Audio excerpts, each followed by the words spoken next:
आणि माननीय आमदार राधाकृष्ण विखे पाटील साहेबांच्या नेतृत्वाखाली आणि आमदारांच्या मार्गदर्शनाखाली महायुती पूर्ण ताकदीने या संगमनेर तालुक्यामध्ये पुढच्या 3 महिन्यांमध्ये प्रत्येक निवडणुकीला सामोरे जाणार आहे। कोणीही एक व्यक्ती त्याचा निर्णय घेऊ शकत नाही, ना तो निर्णय एकटा सुजय विखे घेऊ शकतो, ना तो निर्णय एकटे अमोल खताळ घेऊ शकतात, ना तो निर्णय एकटी राष्ट्रवादी काँग्रेस घेऊ शकते। की तालुक्याच्या सर्व उमेदवारीचा अधिकार आपण सगळेजण माननीय आमदार राधाकृष्ण विखे पाटील साहेबांना द्या। तालुक्याची निवडणूक हा शेवटच्या क्षणापर्यंत मी असेल, आमदार असतील, सगळे घटक पक्ष असतील, आपल्याला जर यश प्राप्ती करायची असेल तर ही निवडणूक महायुती म्हणूनच आपल्याला लढवावी लागेल। यामध्ये चिन्ह काही असू शकते। आपण जेव्हा विधानसभेला सामोरे गेलो तेव्हा विधानसभेमध्ये हा विचार केला नाही की चिन्ह काय। भारतीय जनता पार्टीचा तालुका अध्यक्ष शेवटच्या क्षणाला धनुष्यबाणावर जागा वाटपामध्ये जागा धनुष्यबाणाला सुटली, धनुष्यबाण शेवटच्या क्षणाला घड्याळाला सुटली असली तर घड्याळ। या तालुक्यामध्ये चिन्हापेक्षा शेतकऱ्यांचे अस्तित्व महत्वाचे आहे। चिन्हापेक्षा सर्वसामान्य जनतेच्या अपेक्षा अरे जनरेटर चालवा, सर्वसामान्य गोरगरिबांचे अपेक्षा पूर्ण करणं महत्वाचं आहे। हा कोणाचा एकट्याचा स्वाभिमान नाही, ही कुठली एकट्याची महत्वाकांक्षा नाही।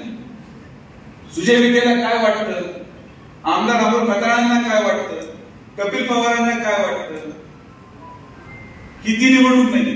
संगमनेर तालुक्याला काय वाटतं, संगमनेर तालुक्याला वाटतं की आपण सगळे एक संघ राहिले पाहिजे, शेवटच्या लढ्यापर्यंत उभं राहिलं पाहिजे आणि माननीय आमदार राधाकृष्ण विखे पाटील साहेबांच्या नेतृत्वाखाली आणि आमदारांच्या मार्गदर्शनाखाली महायुती पूर्ण ताकदीने या संगमनेर तालुक्यामध्ये पुढच्या 3 महिन्यांमध्ये प्रत्येक निवडणुकीला सामोरे जाणार आहे।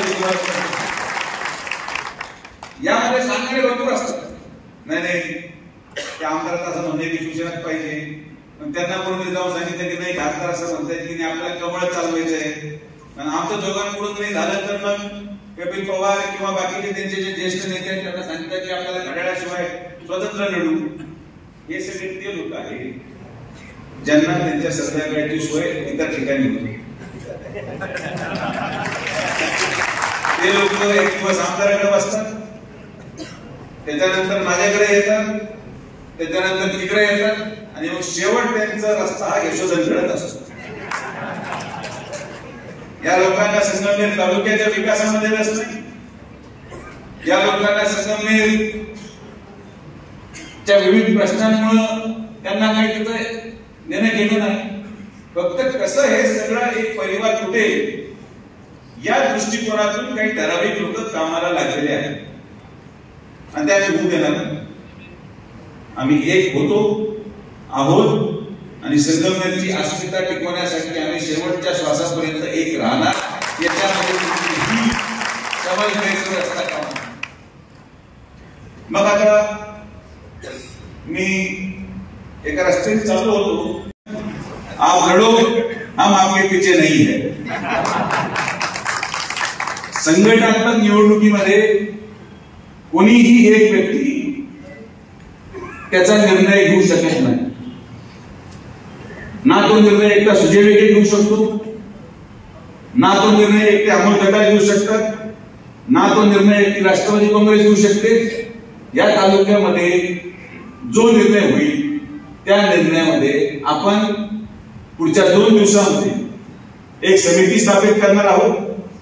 त्या समितीमध्ये आमदारांच्या अध्यक्षतेखाली घटक पक्षाचे सर्व प्रमुख हे नेमले जातील आणि ज्याला कोणाला इच्छा असेल पंचायत समिती लढवायची, ज्याला कोणाला इच्छा असेल जिल्हा परिषद लढवायची, त्यांनी त्याची इच्छा त्या समितीच्या सदस्यांपैकी कुठल्याही एक सदस्याकडे तुम्ही तुमचं मत व्यक्त करू शकता।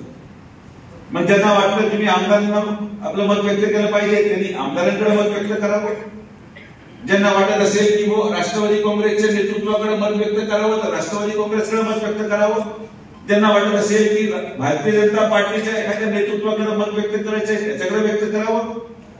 आणि ही समिती जी आमदारांच्या अध्यक्षतेखाली राहील त्या समितीचे सदस्य माननीय नामदार राधाकृष्ण विखे पाटील साहेबांबरोबर बसून त्यांच्याकडे आलेल्या प्रत्येक नावाची चर्चा करून त्या नावांवर समन्वय करत, जागा वाटपाचा समन्वय करत आणि मग अंतिम निर्णय हा सर्वोपरी संगमनेर तालुक्यासाठी घेण्याचा अधिकार या मीटिंगच्या माध्यमातून मी विनंती करेल की तालुक्याच्या सर्व उमेदवारीचा अधिकार आपण सगळेजण माननीय नामदार राधाकृष्ण विखे पाटील साहेबांना द्या। शेवटी आपण त्यांच्या नेतृत्वामध्ये राहतो।